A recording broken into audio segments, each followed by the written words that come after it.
I'm going to take the message that Robert Kiyosaki gave me. If I'm going to pay for something that's going to benefit me.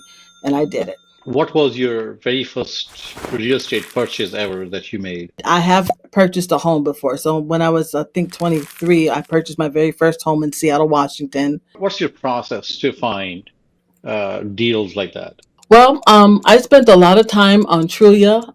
That was my go to. I also had a real estate agent that had listings. So each one Uh, of my properties, I try to have one unit at least that will help back the community. so, how do you look to finance your further deals, or how do you? What's your vision ahead? So, let's talk about an interesting story that you can share with us as a real estate investor.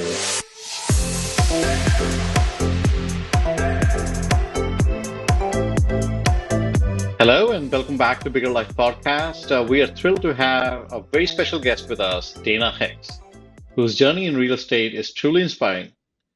In just over 2 years, Dayna has diverse and impactful portfolio, which includes 5 properties, her primary home, 2 triplexes, and a single-family home, and a 13-door transitional house that provides safe housing for individuals in need. Dayna's story doesn't stop there.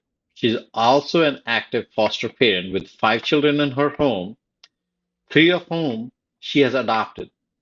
Her experiences as foster parent have shaped her unique approach to real estate, leading her to create housing solutions that focus on stability and opportunity for those who need it the most.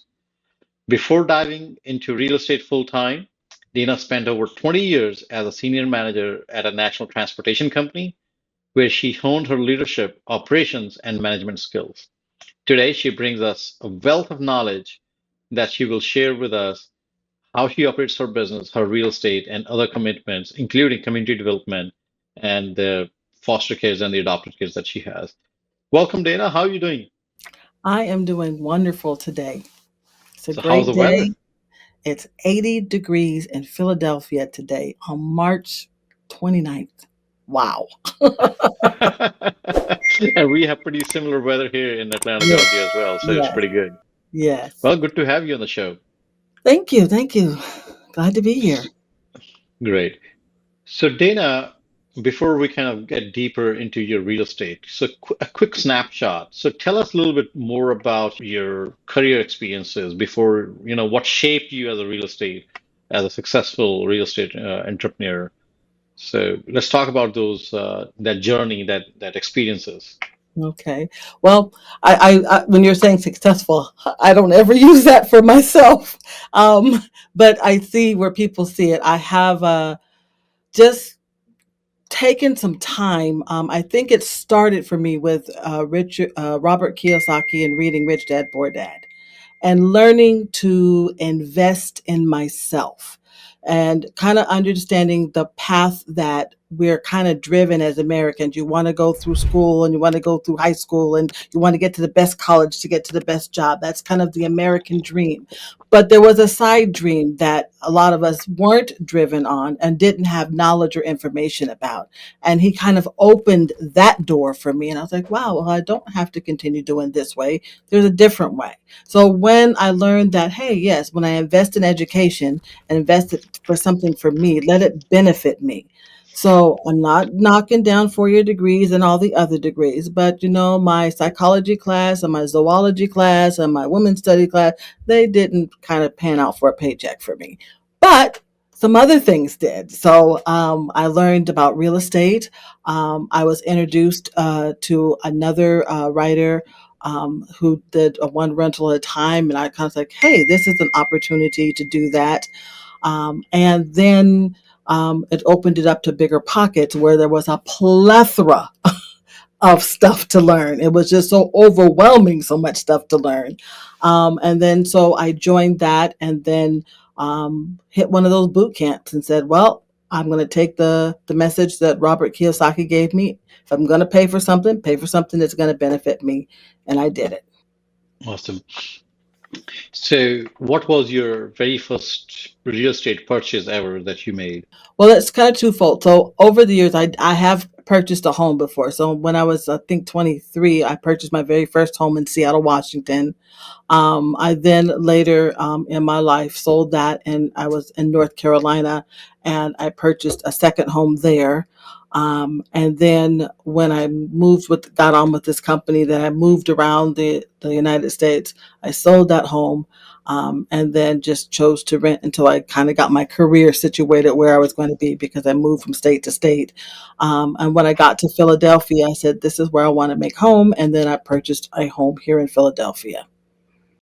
Okay, so your experiences with real estate were more like personal in nature, where those were your personal homes, but as Yes, you were moving along, you were kind of like not holding onto them, but kind of selling them correct. along with your moves. Okay. Right. Yes. And so those are your personal homes, but that's not investing. I mean, it's investing, but not in the income stream, right? So you're not house hacking or anything yet. Well, I kind of was. So I learned that in the background. So like I said, in the background, I've always done foster care. That's always been my passion. So there's always a slight income that comes with that when you're housing other kids, and so there was always an income coming from that. It's small, but it was enough to do what I needed to do. But it allowed me to be able to get the home that I want, and it allowed me to be able to help these kids get to where they needed to be. I have never done fostering, and Yeah.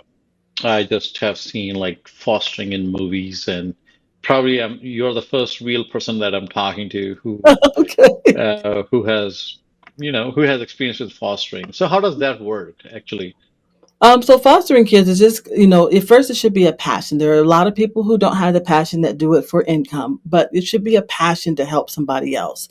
So if that's your passion, you would connect with a social service agency, and then they would give you their steps on getting licensed. It is a process to get licensed, but once you get through that process of getting licensed, then it's the placement, and then you have a child in your home, and you begin to work through their issues and help them get a chance to have what we call a normal life.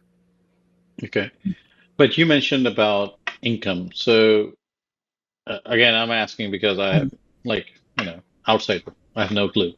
Right. So So there's a slight income. It's called a reimbursement. So basically, they reimburse you at different rates in different states and cities, but they reimburse you for some of the cost. But if you do it long enough, you kind of have learned to put that money into your budget, and then the reimbursement comes, and it looks different. so is it something like assisted living, like, like the model from a standpoint, like in assisted living, right? A government or whatever agency, they kind of do a placement and then they are paying you to house that, or of course, it has to be a Yeah. passion again, but Right. then you're getting that assistance or a paycheck or the billing from that particular Right. It's a agency to help. reimbursement. It is Yeah, a a reimbursement. reimbursement. Yeah, it's a reimbursement you get after So, you've done it. yeah, but with the foster system, it's pretty much a similar model where you are getting a reimbursement every Yes. month for Yes. a placement. Okay. Yeah. And what's the typical level of that? Let's say a typical, There's not a typical, because every state has different rates. There's let's say just Philadelphia. it could range anywhere from, I would say, $700 on up, depending on the level of kid. $700 to $1,500. So in assisted living, based upon the level of care they need and how mobile they are or immobile they are, they kind of give that kind of assistance. That's how they kind of rate it, right? Right. Yeah. So They you set up. also mentioned like 700 to 1500. So I'm assuming there's kind of different maybe levels to it. Is it Yeah. by the age or is it by something Sometimes it's else? by age, and sometimes it's by level of behaviors. Oh, okay. Okay. So how well behaved they are or how many issues from previous foster parents or Correct. okay, Correct. makes sense. Yep. All right. So And we can talk more about that offline. yeah, sure. So that is where you kind of started, but then how did you delve into real estate side? And of course, you read these podcasts and you could attend some boot camp, but Yeah. taking that first step into real estate, Well, especially from an investing standpoint, is sometimes well, it's challenging. Right. So the first step is, like I said, I read the book Rich Dad Poor Dad, and at that point, I didn't have a house that I owned at that point. Um, so I hadn't bought my third, which is my current house now. I was still renting, and I was the first part was to get that understanding of figuring out where you were, what I wanted to do. I wanted to do something different. I wanted to have some residual income. I wanted to get real estate was the safe place for me. I wasn't a stocks and bonds person. I Hmm. couldn't play with lines going up and down, and I just couldn't do that very well. So real estate was the best, most solid place for me. And so once I learned about, having rental income, residual income from that and how to get started on that, I kind of started, well, let's get your own home first. So I worked on purchasing a house that was a benefit. So it was lower cost, high value. And so I had a blessing, and I'll say it that way, that I got a huge home that was low cost. And 3 years later, it was triple what it was. So I purchased it at 380, and my home is roughly around 2.1 right this time. But as it was going up, I refinanced it to take care of all the things it took me to get into it, some back bills, student loans, everything, to get everything cleared so that I could get my credit in the right space. And then the following year, I took a HELOC and I had cash. And then I started looking for other diamonds in the rough and then rebuilding them. So and the houses were roughly about the triplexes were roughly about the same amount that a single family home was. So I focused only on triplexes because the two apartments could cover the mortgage and expenses, and the third one was my profit line. Yeah. That's how Yeah. I started. And it's a great deal. Hmm. Kudos to you. Now, if it's easy enough for everybody to find those deals, everybody would be doing that. Yeah. So, what's your process to find deals like that? Well, I spent a lot of time on Trulia. That was my go-to. I also had a real estate agent that had listings.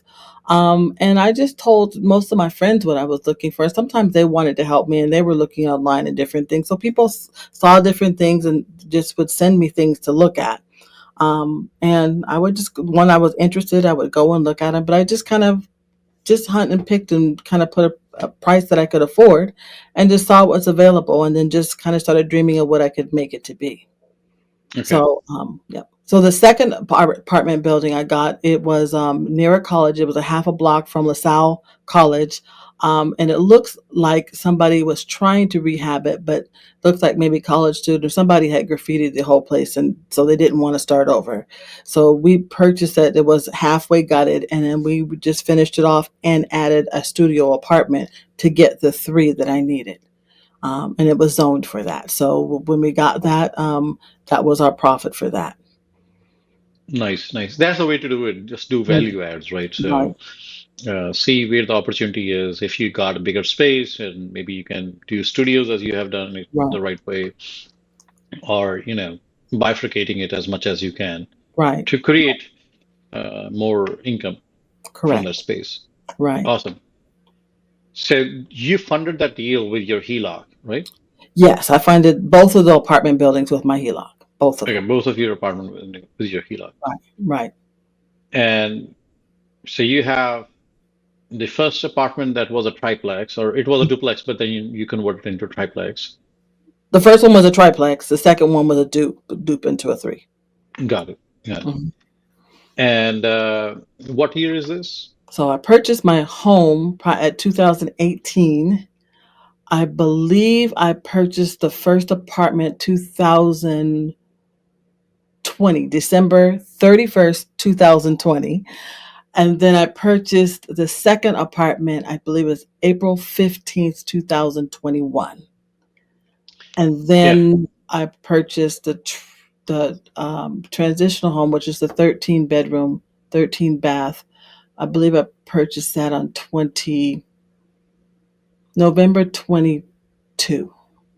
yeah. Let's talk more about transitional home. So can you tell us a little bit more about what is a transitional home? what exactly it is? How does that work? And do's and don'ts kind of thing. All right. So I also have a nonprofit, and my nonprofit is called Envision Success. And it's a life skills training program for youth who are coming out of foster care or the system, juvenile justice. It's for 18 to 24 ish plus, we give or take some of it. But these young people end up homeless, don't have a place to go, can't go back to the system, whatever it is. And so this is kind of like a second chance.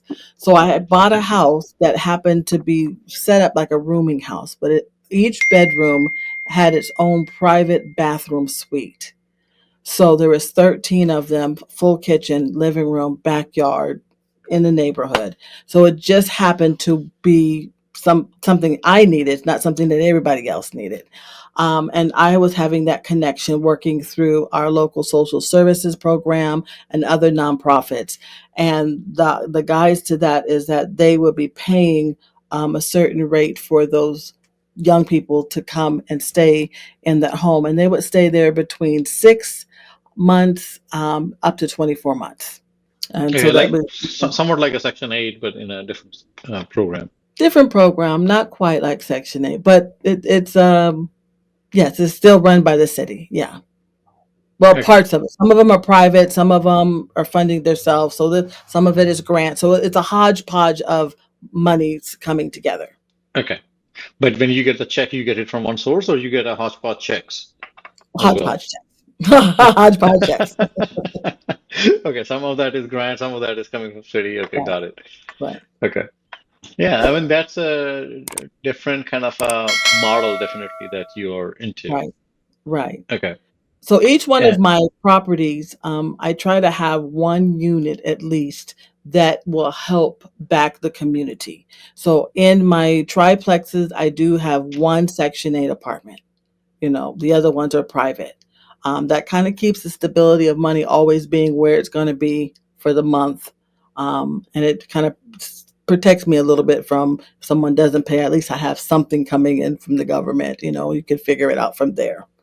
Yeah, you Um, got a hedging, right? So yeah, that's yeah, you're hedging your odds to some kind of maybe it's not paying as well, but at least as you rightly right, said, you're right, getting the check. right. Awesome. So what are the next so as and I believe right now you're a solopreneur as we were talking, right? You're a hustler Mhm. or Yeah, solo hustler. self-employed. Yes, yes. So w- are you satisfied with what you got, or you just want to contain it here, or are you thinking to expand Well, from here? I have expanded kind of in different ways, and now I got to kind of slow it down to control it. So, some of the things that I also got to do, like I said, I came from a big transportation company, so I had an opportunity. So, I invested in 2 buses for a charter company. So that was a different way of using real estate, information. And so I purchased 2 buses and I leased it to a company, and they pay me now for that. So that's always coming in. So I've got Okay, that, so I use that. I've got the transitional house coming in, and then you've got the apartment. So now it's just kind of learning to balance it all, at some okay, times. As far yeah, as stopping, no, I would like to go back to houses. I like houses. okay. So you like housing better than the charter buses that you have? Yeah, it's not quite as much work. Not quite as much. In the beginning, it's fun. You get to see something transition and then have a finished product. Buses just keep rolling. It's just because I was a part of that for 22 years. I know it like the back of my hand. It's easier to manage, and I have people that are doing stuff in it, and I can kind of oversee it. And do you have to manage the maintenance of your buses as well, or no? Do I have to do what? The maintenance of the buses? Oh no, I don't do any of that. That gets done. Somebody else handles that. No, no, somebody else does that, but is that under your, as a owner of those buses, Yeah. is that your Yes. liability or the It's a little bit of both because I'm kind of crossed the line, so I'm a partner with them. So, but they handle all of that.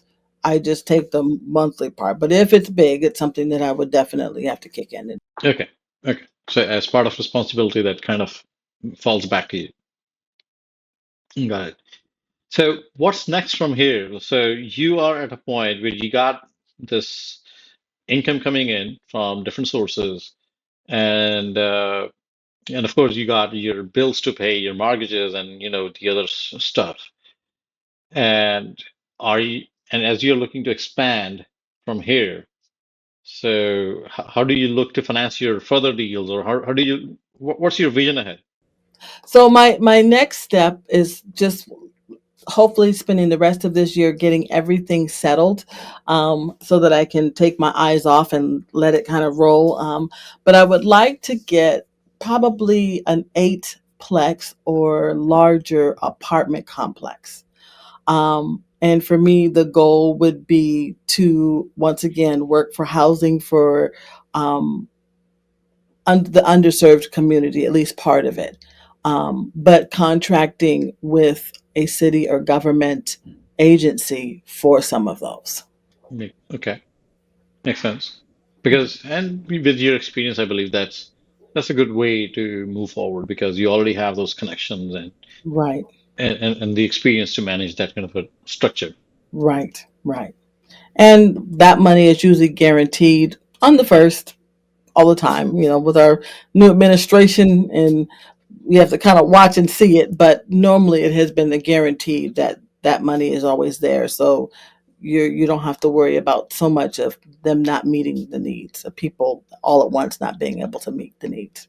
I love the fact that your portfolio is diversified from the assets type and the approach that you have taken about your portfolio in terms of private money and government money and Mm, different kind of programs that people usually don't talk about as much. I mean, yes.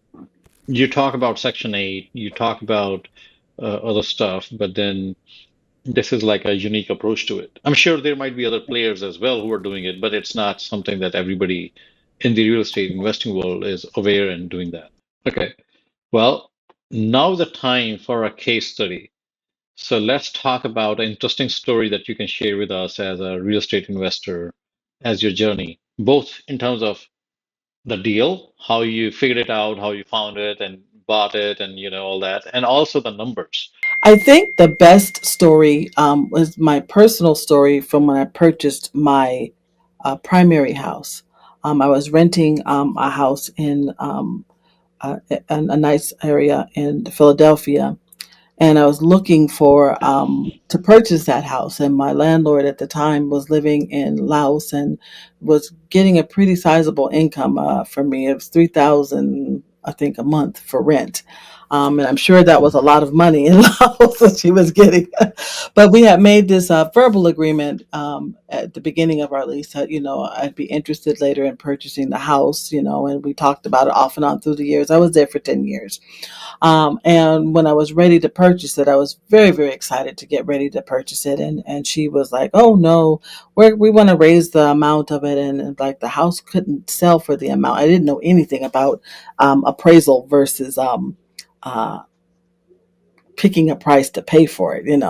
And so after I had learned that, I'm like, wait a minute, you can't sell the house for more than it's worth. It doesn't work like that. I had to learn that, learn some lingo and talk with her about it. But she was interested in a higher amount. And so we decided that we had to find a house. So we wanted to stay in our neighborhood.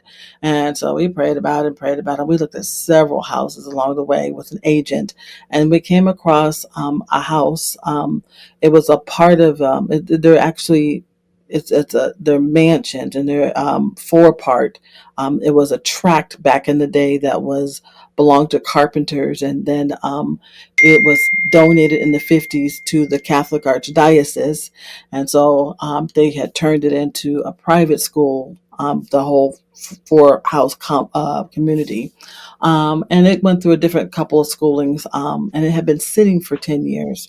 So when I saw it, and I thought, well, maybe because all the fathers had gotten in trouble, they're trying to parcel off some land and get some money. But when I looked at it, I couldn't really see a house.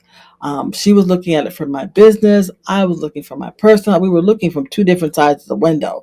And I just could not see it. But my husband had this vision about this. And it took me over a month to even put the first offer on it. or to put the offer on it. So when we finally came back, I said, this place needs so much work. There's no bedrooms, there's no bathrooms or showers, there's no laundry because everything had been taken out and open to more of a commercial space. But it was still the house structure and frame. I said I had to put so much work in to build bedrooms out of these rooms that they've opened up, and so we came up with a number. And there, at the time, it was listed for 449, and I was pre-approved for 450. So I said, okay, I can do this, you know. And then she wanted, of course, 500, and I said, well, I've got the extra cash. We'll just put the deal in it, and we can do this. But when we started looking at what the cost was going to be, we kind of did our numbers, and I just threw out a random number. Like, I figured they were going to negotiate with me, so we'll figure out where they were. So I said, let's do it for $380,000. That was my starting point. About 24 hours later, they took the deal. I was like, what? No negotiating? Does that mean I'm committed? And I was like, oh no, I just did not expect that. So 24 hours later, after that deal was in, we went and processed, the regular loan processing, and had to do a couple different things. And mind you, this was through FHA too. So they had to come in and build a bathroom on the third floor before they could sell. They did all those wonderful things. And then when we got the keys to it, we started moving from one house to another. We were both working full time, coming home, getting dinner, packing one house, grabbing the kids, going to the new house, building on the new house. And it took us about 6 weeks to make that transition in time for Thanksgiving. But we got a house that was 10,000 square feet. We have 9 bedrooms, 6 bathrooms. And we have a half acre of yard space inside the city limits of Philadelphia in the nice, real prominent area. And we got it for 380. And of course, once we did all this work to it, and we are now matched with other houses in the area, it just shot us up to real high value. Awesome. That's the best story. Yeah. Now this is what's needed, right? So anybody who is ready to willing to take the risk and put the work and effort, they will be rewarded. Yeah. And you took the risk, you took the time, you took the effort to do it, and you Yes. got rewarded. So Yes. that's good. Yeah. Awesome. Awesome. Now, what are the so you have been doing this thing now for some time, and you have done it so many different ways. Uh, Yes. Well, the first, Hodgepodge, let's call it. right. Let's, Yeah, what are so the some first do's and one was don'ts that you would? The first one was FHA. I did that, just a straight FHA. Yeah, we got the first time buyers because it had been 10 years between me purchasing my last house. So then the second one, I like I said, I did a HELOC, and so we just did a regular conventional loan for that, and I put 20% down, and we got into that. Then the third one was creative financing, where I got the loan, still put down 20%, but they wrapped it around and we got money back to do all the work necessary. And then when we got it ready, I think I had like 4 months to get it all together. We refinanced it out, and then I had a regular mortgage, 30-year mortgage on it with lower interest rate. And that one was done. And the fourth one was the transition house. That was also a nice story too. That one was listed for some reason at 595, and it was not in a neighborhood that commanded that whatsoever. It was just right above the famous Philadelphia Kensington area, so it was not in that neighborhood whatsoever. And I just looked at it and said, "There's absolutely no way that we're going to pay for that." And I said, I came in with my numbers, and I came in at 380 because that number seemed to work for me. And then he dropped down, I think, to 420 or something. And I said, I'll come to 385. And we finally agreed on 390 or 395, something like that. There you go. $200,000 right off the bat. And Yeah, once we yeah. locked in there, because that he was just interested in getting rid of it, we got that because there wasn't a lot of people, of course, looking for 13 bedrooms with bathrooms in them, and we got funded commercially for that. And you got funded commercially for that. So what's the interest rate on that? I didn't really look up all those. Let's see. My house primary was I originally got that, I think, somewhere in the sevens, and when we refinanced it, I'm down at 3.75 for my primary. The first apartment building, I believe we're at 5%. Third one, I believe we are at 5.5, and I believe the transition house is just a little over 7. Yeah, yeah. And is that a fixed 30-year loan? I Yes, believe yes, even the commercial? yes, Well, that's a good deal. yeah, Yeah, because a lot of commercial loans are not 30 years. right, right. Well, thank you for sharing all this information with us. We really appreciate you joining us with today's podcast. Yes, Thanks for tuning in. And yes. for our viewers, we'll meet again next week while you're waiting for next episode. Please subscribe to our channel and follow us on social media. If you have any questions, suggestions, or complaints, please leave us your comments below and we'll answer it. Thank you. And thanks, Dana. Thanks for joining. All right, you're welcome. I appreciate it.